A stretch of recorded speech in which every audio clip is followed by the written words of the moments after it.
Marielle Cazot, vous êtes la directrice du Château La Conseillante. Vous êtes donc une femme du vin et d'ailleurs, nous avions eu l'occasion de vous rencontrer déjà il y a 3 ans dans un poste précédent. Durant ces 3 ans, je suppose que les choses ont évolué. Comment ça s'est vécu pour la femme du vin que vous êtes? Si vous pouvez nous rappeler votre chemin précédent, comment ça démarre le vin dans votre vie? Et puis les études et ce chemin que vous faites jusqu'à aujourd'hui à La Conseillante. Et qu'est-ce qui est important pour vous aujourd'hui? Qu'est-ce qui vous fait avancer dans ce chemin autour du vin?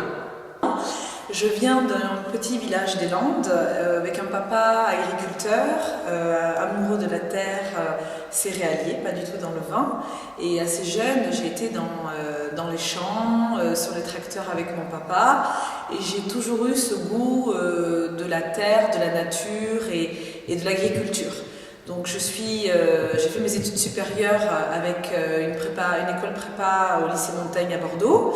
Et puis ensuite, je suis allée à l'ENITA, qui s'appelle aujourd'hui Bordeaux Sciences Agro, spécialisation viticulture œnologie en 3e année. Et ensuite, j'ai intégré la faculté d'œnologie de Bordeaux. Vous êtes donc ingénieur œnologue? Ingénieur œnologue de Bordeaux à 100%. J'ai eu la chance quand même de partir aux États-Unis. J'ai fait quelques mois à Ridge Vineyard en tant que stagiaire, ce qui m'a beaucoup appris sur les nouvelles techniques, la vision californienne, un peu nouveau monde. Et je pense que c'est important d'aller aussi un petit peu ailleurs, parce que mon premier poste a été aussi sur Bordeaux. J'ai commencé après la faculté d'œnologie en première côte de Bordeaux au château Le Zongar. Donc le château Le Zongar qui appartenait à un Anglais, M. Hiles, et j'ai passé je lui ai vinifié 3 millésimes. Suite à ce passage en Côte de Bordeaux, j'ai continué ma carrière sur divers châteaux. J'étais salariée au château Malprat en Pessac-Léognan et en parallèle consultante pour plusieurs propriétés entre les Côtes de Bordeaux et Pessac-Léognan. En 2012, le château Malprat a été acheté par Bernard Magré, donc j'ai dû quitter en tout cas ma partie salariée et j'ai intégré donc le poste précédent, le château Petit Village où j'étais directrice technique jusqu'à l'année dernière, puisque en 2015, en fin juin 2015, j'intégrais l'équipe du château La Conseillante au poste de directeur. Alors pourquoi ce changement? J'ai eu la possibilité donc, de venir au Château La Conseillante. C'est avant tout un poste avec une définition technique et on va dire le brief de mon recrutement, c'était vraiment pour reprendre la technique, la vigne, le vignoble à fond, suivre aussi bien sûr le vin dans les détails, tout dans les détails et la précision. Mais comme c'est une propriété qui est familiale depuis 1871, il n'y a pas de directeur commercial, de directeur communication.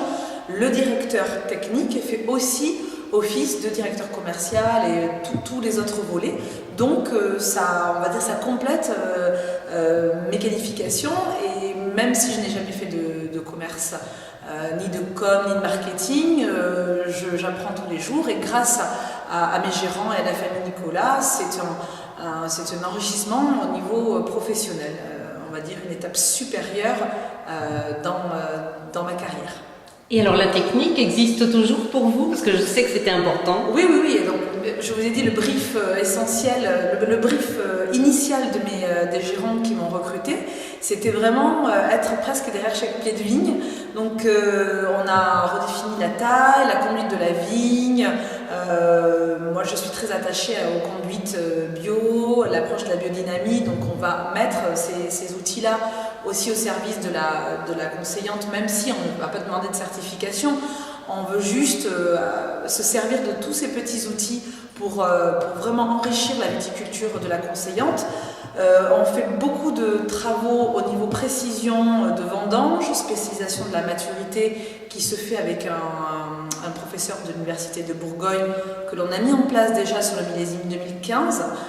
Donc vraiment travailler dans les détails, que ça soit au niveau du pied de vigne et de la taille, jusque vraiment au niveau de la vendange et au niveau des sélections. Chaque travail est soumis à des consignes bien précises. et que ça soit dans la conduite générale du vignoble ou au niveau des vendanges.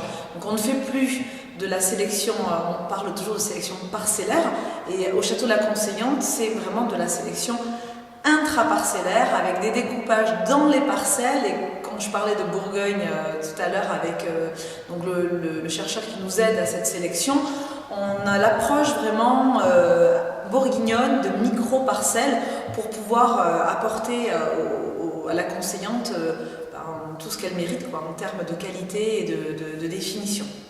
Donc en fait, ce qui vous fait encore avancer aujourd'hui, c'est découvrir de nouvelles compétences et aller toujours plus fin sur le vignoble et le vin?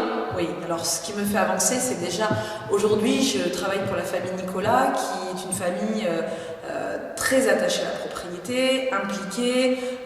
J'ai 2 co-gérants qui me suivent au jour le jour, hein, en plus de, bien sûr, toute l'actionnariat familial.